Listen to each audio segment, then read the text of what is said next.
السلام علیکم۔ اردو نیوز کے ساتھ حاضر ہیں۔ قطر، ماہی گیروں کی چھوٹی سی بستی دنیا کی امیر ریاست کیسے بنی؟ جب قطر نے اپنا کالا سونا دریافت کیا تو اس کا ابھی تک ایک قوم کے طور پر وجود نہیں تھا۔ یہ زیادہ پرانی بات نہیں ہے جب قطر کا دارالحکومت دوحہ، جو اس وقت فٹ بال ورلڈ کپ کی میزبانی کے لیے تیار ہے، ایک جدید اور امیر ملک کے تصور سے بہت دور تھا۔ ایک صدی قبل سن 1922 میں 30 لاکھ باشندوں اور 12,000 کلومیٹر سے بھی کم رقبے پر مشتمل یہ چھوٹی خلیجی ریاست عملی طور پر غیر آباد سرزمین تھی۔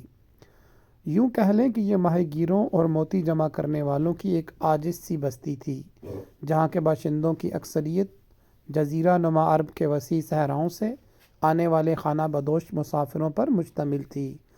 آج قطر کے 90 سال سے زیادہ عمر کے چند ہی باشندے سن 1930 اور سن 1940 کی دہائیوں میں پیش آنے والی خوفناک معاشی مشکلات کو یاد کر سکتے ہیں، جب جاپانیوں نے موتیوں کی فارمنگ ایجاد کی اور بڑے پیمانے پر اس کی پیداوار یقینی بنا کر قطری معیشت کو تباہ کر دیا۔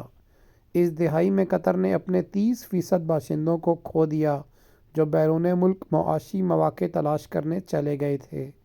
10 سال بعد سن 1950 میں اقوام متحدہ کے مطابق یہاں 24,000 سے بھی کم باشندے رہ گئے تھے۔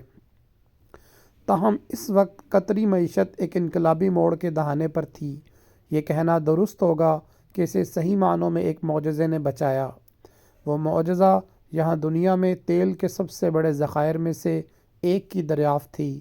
سن 1950 کے بعد سے دراصل قطری خزانہ تیزی سے مالا مال ہونا شروع ہوا اور یہ اس کے باشندوں کے لیے دنیا کے چند امیر ترین شہریوں میں شامل ہونے کا نقطہ آغاز بھی ثابت ہوا۔ اب جب کہ قطر اپنی فلک بوس عمارتوں، پرتعیش مصنوعی جزیروں اور جدید ترین اسٹیڈیمز کے باعث دنیا بھر میں نمایاں ہو گیا ہے، تو BBC کی جانب سے ان 3 تبدیلیوں کا تجزیہ کیا گیا ہے، جنہوں نے اس ملک کو کرۂ ارض کے امیر ترین ممالک میں سے ایک میں تبدیل کیا ہے۔ 1939 میں تیل کی دریافت۔ جب قطر نے اپنا کالا سونا دریافت کیا تو اس کا ابھی تک ایک قوم کے طور پر وجود نہیں تھا، اور یہ انگریزوں کے ہاتھ میں تھا، جنہوں نے سن 1916 میں اس علاقے کا کنٹرول سنبھالا تھا۔ کئی سالوں کی تلاش کے بعد پہلے ذخائر سن 1939 میں ملک کے مغربی ساحل پر اور دوحہ سے تقریباً 80 کلومیٹر دور دخان میں دریافت ہوئے۔ تاہم اس تلاش سے فائدہ اٹھانے میں مزید چند سال لگے۔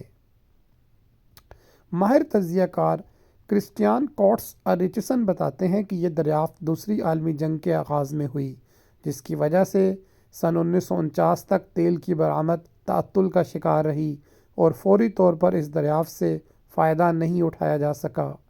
تیل کی برآمد نے قطر میں بہت سے معاشی مواقع کھولے، جس کے باعث یہ ملک تیزی سے تبدیل اور جدید ہونے لگا۔ تیل کی بڑھتی ہوئی صنعت کی کشش نے تارکین وطن اور سرمایہ کاروں کو قطر کی طرف متوجہ کیا اور یوں اس کی آبادی میں اضافہ ہونے لگا۔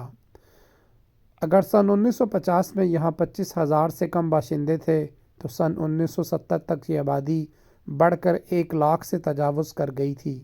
1 سال بعد برطانوی راج کے خاتمے کے بعد قطر کو ایک آزاد ریاست کے طور پر مستحکم کر دیا گیا۔ تاہم اس دوران ایک نئے دور کا آغاز بھی ہوا، جس کے باعث ایک دوسری دریافت سامنے آئی، جس نے مزید دولت پیدا کی: قدرتی گیس کی دریافت۔ جب سن 1971 میں ایکسپلورر انجینئر نے قطر کے شمال مشرقی ساحل پر نارتھ فیلڈ میں قدرتی گیس کے وسیع ذخائر کو دریافت کیا تو چند لوگوں نے اس کی اہمیت کا تصور بھی نہیں کیا تھا۔ یہ سمجھنے میں 14 سال اور درجنوں مشقیں لگیں کہ نارتھ فیلڈ دنیا کا سب سے بڑا نان ایسوسی ایٹڈ قدرتی گیس فیلڈ تھا، جس میں دنیا کے معلوم گیس ذخائر کا تقریباً 10% حصہ موجود ہے۔ روس اور ایران کے بعد عملی طور پر قطر کے پاس دنیا کا سب سے بڑا گیس کا ذخیرہ ہے، اور ظاہر ہے یہ دونوں ممالک آبادی اور رقبے کے لحاظ سے قطر سے بہت بڑے ہیں۔ نارتھ فیلڈ تقریباً 6000 کلومیٹر کے رقبے پر محیط ہے، جو پورے قطر کے نصف کے برابر ہے۔ قطر گیس وہ کمپنی ہے جو دنیا میں سب سے زیادہ مائع قدرتی گیس پیدا کرتی ہے۔ اس صنعت کی ترقی کو قطری اقتصادی ترقی میں ایک اہم عنصر سمجھا جاتا ہے، تاہم تیل کی طرح گیس کی برآمدات سے ہونے والا منافع آنے میں وقت لگا۔